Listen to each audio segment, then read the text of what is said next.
Sense, हमने पिछले गुरु पूर्णिमा पे ये पाया कि साधना की कमी तो थी ही साधकों में, पर भावना की भी कमी थी। कि भावना कुछ होनी चाहिए थी और हम सब ने भावना कुछ और बना ली। तो वो कमी क्या थी और भावना क्या होनी चाहिए सेंसे, और उस भावना का विकास कैसे हो, कृपया ये समझाएं। भ्रम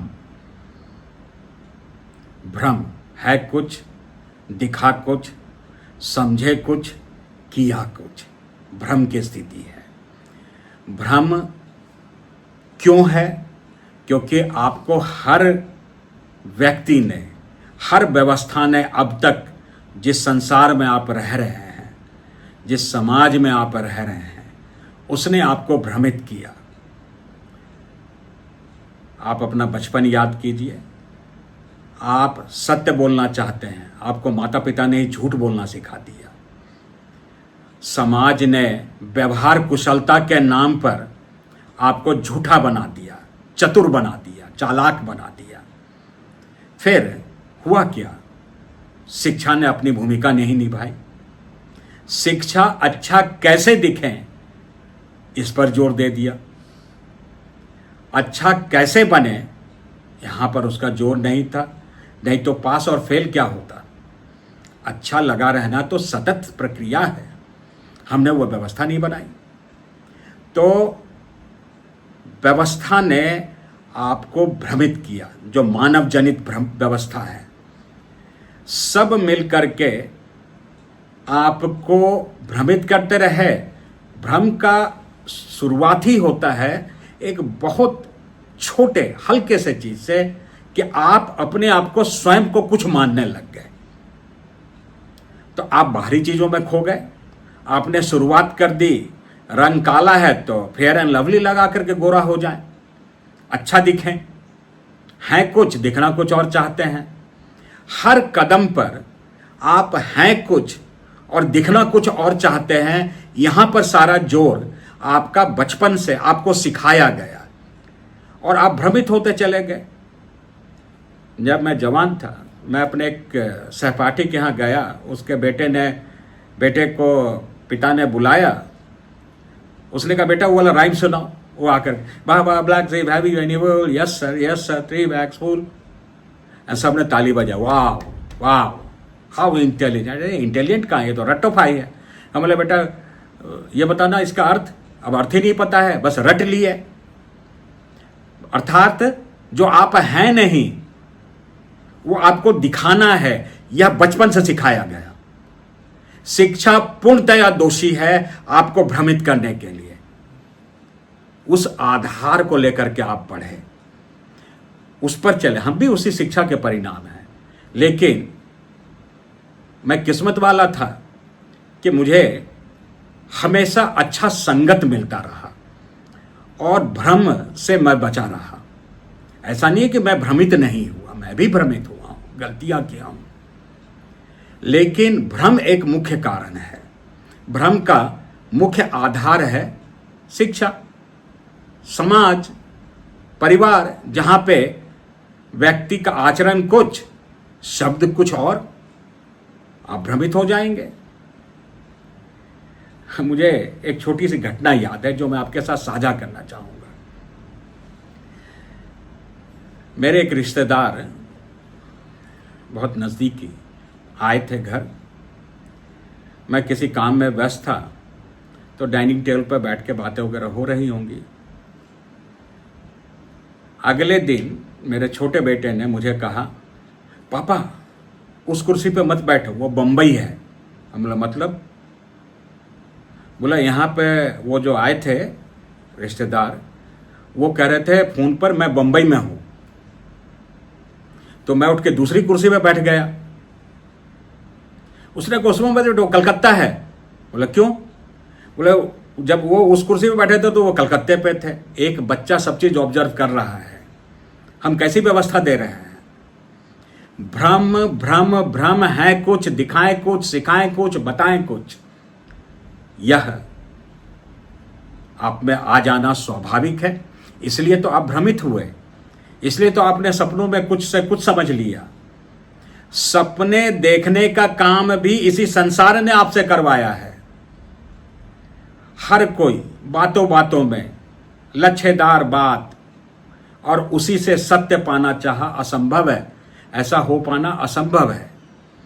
तो आपको यह ध्यान रखना पड़ेगा कि इस भ्रम से बचा कैसे जाए। अब जो सूचनाएं आपने अब तक ग्रहण की, उसी के आधार पर तो आपका भाव निर्धारित हुआ। भावना है क्या चीज? भाव।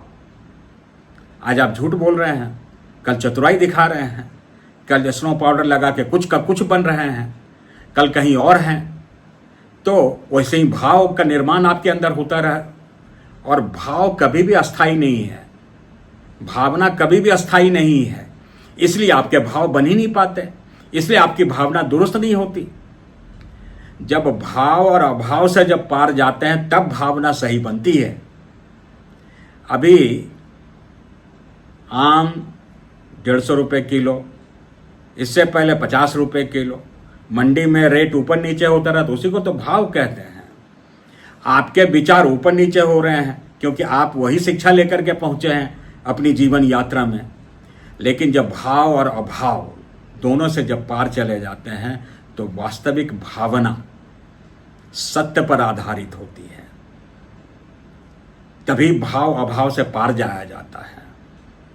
और सत्य का परीक्षण, सत्य से परिचय अगर प्रारंभिक अवस्था में हो जाए तो आपकी भावना सर्वश्रेष्ठ हो जाती है। और वही नहीं हो पाई, आप एक पेंडुलम की तरह यहाँ से वहाँ, कभी तो बहुत गुणगान में और कभी विपरीत उच्चाटन में चले गए, अस्थायित्व खो दिया। तो भावना कैसे विकसित होगी? भाव क्या है यह स्पष्ट है, भावना कैसे विकसित होगी? रोपे पेड़ बबूल का तो खजूर कहाँ से होए? जो बीज डालिएगा परिणाम तो उसी का आएगा। तो बीज पर ध्यान दीजिए। घर से शुरुआत होती है, माँ बाप से शुरुआत होती है। आप क्या शिक्षा दे रहे हैं बच्चों को? मैं यंग था, क्रॉस कर रहा था, ट्रैफिक जाम लगा हुआ था स्कूल के सामने दिल्ली में। एक माँ रोड क्रॉस करते समय अपने बच्चे को टिफिन देते हुए करे, आज मैकरोनी दी हूं, ऐसा नहीं कि फिर बांट के खा लेना, चुपचाप से अकेले जाके खाना। मैं वहां रुक गया, सोचने लग गया कि यह बच्चा जो सबको देकर खुद पाना चाहता है, कितने अच्छे भाव हैं, इसको बिगाड़ कौन रहा है? उसको, उसके विराट हृदय को संकुचित कौन कर रहा है? स्वयं के माता पिता। क्यों? उनकी मजबूरी है कि सीमित आय है, उसी में सब चीज मैनेज करना है, तो लगता है मेरा बच्चा भूखा न रह जाए। निश्चित जानिए, अगर बच्चा बांट के खा रहा है और भूखा भी रह जाए तो उसका स्वास्थ्य गिरेगा नहीं, बढ़ेगा। और ब्रह्मचर्य साधना में जितने लोग हैं सबका शरीर वैसे ही चमक रहा है, क्योंकि उन्हें यह चीज समझ में आ गया है कि शरीर आगे बलिष्ठ कैसे होता है, ओजस्वी कैसे होता है। वहाँ अन्न की भूमिका है, लेकिन अन्न से पीछे के तत्व को ग्रहण करने की प्रक्रिया है जो स्वतः हो जाती है, जिसका परिणाम है और जिसका प्रमाण है। बस। तो हम अच्छी भावना को खराब कर देते हैं और फिर एक समय आता है, बच्चा बड़ा होता है, सफल होता है, फिर अपने ही माँ पिता को उठा करके वृद्धाश्रम में जाकर छोड़ आता है, ओल्ड एज होम में छोड़ आता है। यह शिक्षा उन्होंने ही दी थी। एक बहुत बड़े दिल को इतना संकुचित कर दिया, जहां आज का बालक, आज का मानव, आज का मनुष्य पति पत्नी के अलावा तीसरे किसी रिश्तेदार को देख नहीं सकता, माँ बाप को रख नहीं सकता, उस माँ का अपमान करता है जिसने उसे 9 महीने कोख में पाला है। सोच के तो देखिए कहां चले गए हम। लेकिन जिम्मेवार कौन? अपनी जिम्मेवारी से माता पिता पीछे नहीं हट सकते कि उनके दुख का कारण वह स्वयं है। जब बच्चे का दिल बड़ा हो रहा था, आपने उसे संकुचित बनाया, छोटा कर दिया। तो भावना विकसित करने के लिए आप सब नोट कर लीजिए,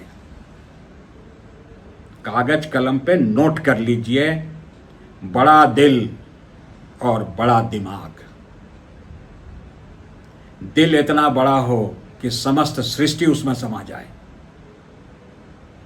दिमाग इतना बड़ा हो कि अस्तित्व के हर तत्व, अस्तित्व में उपस्थित समस्त चीजों को वो समझ ले, समाहित कर ले।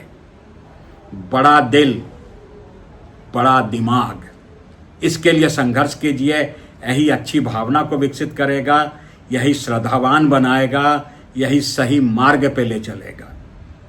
आप किसकी उपासना करते हैं? चाहे किसी भी धर्म में हो, किसकी उपासना करते हैं? जरा विचार कीजिए। उनकी जिनका दिल बहुत बड़ा, जिनका दिमाग बहुत बड़ा। राम जी की पत्नी सीता को रावण उठा के ले गया, युद्ध हुआ, रावण मृत्युशैया पर लेटा है। राम जी कह रहे हैं, लक्ष्मण, रावण ज्ञानी है, बस उससे कुछ गलती हो गई अहंकार में, जाओ उससे ज्ञान ले लो। कितना बड़ा दिल है, तभी तो आप हे राम करके शरीर छोड़ना चाहते हैं। राम नाम सत्य है, तभी तो भारत के अंतिम यात्रा का शब्द बन गया। सोचिए जरा, ईसा मसीह जो उनको फांसी पे लटकाया, उसे कह रहे हैं, उनके लिए प्रार्थना कर रहे हैं कि हे पिता, माफ कर दो इन बच्चों को, इन्हें नहीं पता ये क्या कर रहे हैं। कितना बड़ा दिल, आज वो पूजे जा रहे हैं। आप सोचते हैं कि संपूर्ण जगत में आपका लोहा माना जाए और आप सरसों के बराबर का दिमाग और सरसों के बराबर का दिल रखें, नहीं होगा। दिल और दिमाग दोनों को बड़ा कीजिए, विस्तार दीजिए। अगर आप इस प्रक्रिया में लग जाएंगे, हर घटना में आप हमेशा यह तौलिए, बड़ा दिल और बड़ा दिमाग, फिर आपको हर चीज़ स्पष्टतया समझ में आ जाएगा। बस इतनी सी बात है। स्पष्ट है?